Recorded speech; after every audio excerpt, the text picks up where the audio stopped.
I got very heavy into country music and brought over 100 shows to Phoenix over the years. Brought Elvis Presley here 3 times, brought Frank Sinatra even one time. Well, I was on the air one morning at KRUX, and it was known nationwide that I brought in these guest stars and so forth. So the phone rang and I answered. I was the only one at the station at the time. And this said, "Mr. Odom?" And I said, "This is he." And he said, "This is Elvis Presley."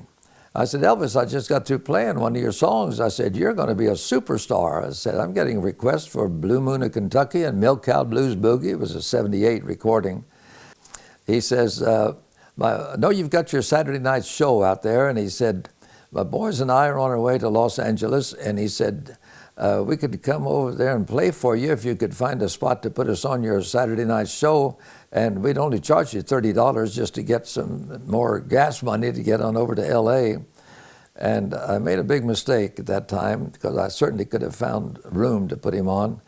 But I said, "Elvis, we're booked solid and we only did an hour stage show." I said, "I'll tell you what, you're going to be a superstar and I'll have you here in the not too distant future, and I'll be paying you a heck of a lot more money than $30. And I did. I paid him $10,000 to come in and perform for us. Like I said, we brought Elvis 3 different times. Cute story about Elvis. My wife and I weren't married at that time. She was 18 and we picked him up at the airport and he was 19. So he and she were talking a lot. We were driving back to the hotel and everything that he said to her was "Yes, ma'am," "No, ma'am." He went to a motel, and I don't know the reason why, but for some reason he had a fridge that was just packed full of soft drinks, and he walked over to it. He had us to come in with him. And we went into the suite, and he went into a back room, came out in Speedos. And I told my wife, I said, she wasn't my wife then, but I said, "You may be the only one other than his girlfriends that ever saw him in Speedos." In a Speedo. Speedos. Elvis had surfaced with one record, and it was a country record, and he was on the Louisiana Hayride. Well, the rock stations wouldn't play him for love nor money because they thought he was all country.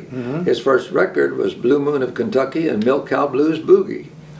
So we started playing him the day we went on the air, and we probably played about 6 Elvis records an hour. And we had every high school kid in the whole valley listening to our station.